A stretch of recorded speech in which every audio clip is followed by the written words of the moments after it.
A ver, pensemos un momento en el típico trabajo en grupo del instituto. Siempre hay alguien, la típica persona que pisotea al resto para poner su nombre gigante en la portada. Literal. La típica rivalidad tóxica, o sea, el pan de cada día en las clases. Total. Pues hoy, buceando en la montaña de apuntes que tenemos, vamos a hacer una inmersión profunda en una movida radicalmente opuesta. Una idea loquísima de que el éxito compartido es lo que de verdad renta. Y claro, los documentos nos llevan de cabeza al barón de Montesquieu. Hay una frase suya en los textos que es brutal. Dice que para ser realmente grande hay que estar con la gente, no por encima de ella. Buah, es que suena a frase de taza motivacional o de un teleñeco dando consejos en el recreo. Pero a ver, desarmemos un poco esto. ¿Quién era este señor exactamente? Pues hablamos de Charles Louis de Secondat. Nació en 1689 y, bueno, heredó una fortuna inmensa y el título de barón de su tío. O sea, jugaba la partida de la vida en modo fácil. Ya, y ahí es donde me estalla la cabeza repasando esto. Porque, a ver, ¿cómo te va a dar lecciones de bajar al nivel de la gente un noble forrado que lo ha heredado todo? Podría parecer muy contradictorio, claro, pero la documentación aclara que no se quedó apoltronado en su castillo. Invirtió ese privilegio, esa pasta, en viajar por Europa, Austria, Italia, Inglaterra, Rollo mochilero ilustrado, pero con un presupuesto infinito, ¿no? tal cual.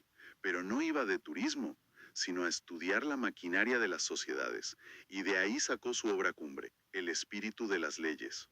Un tocho monumental, ojo, 29 libros con 555 capítulos. Madre mía, 555. Ni en un castigo te mandan leer todo eso. Ya ves.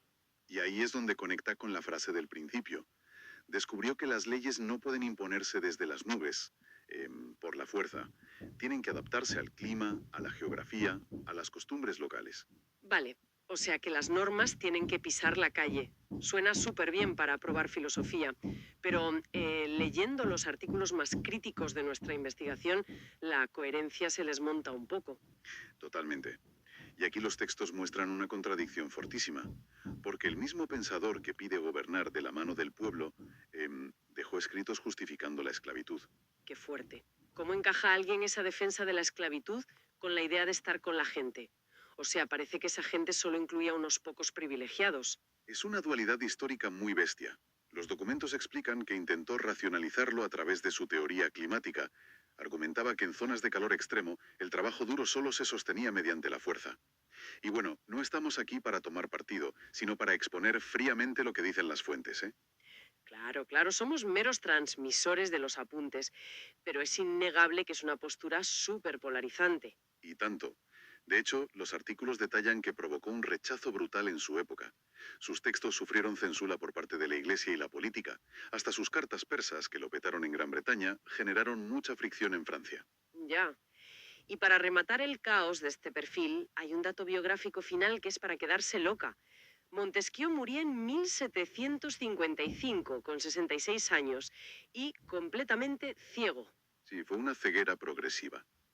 Pero lo más alucinante que recogen las notas es que dejó dicho que en toda su vida jamás se había puesto de mal humor. Cero enfados. Nunca. O sea, te censuran tu obra magna, te quedas ciego, que cae un hate tremendo en tu propio país y dices que modo zen absoluto. Me cuesta muchísimo creerlo, la verdad. Parece un delirio, ¿eh?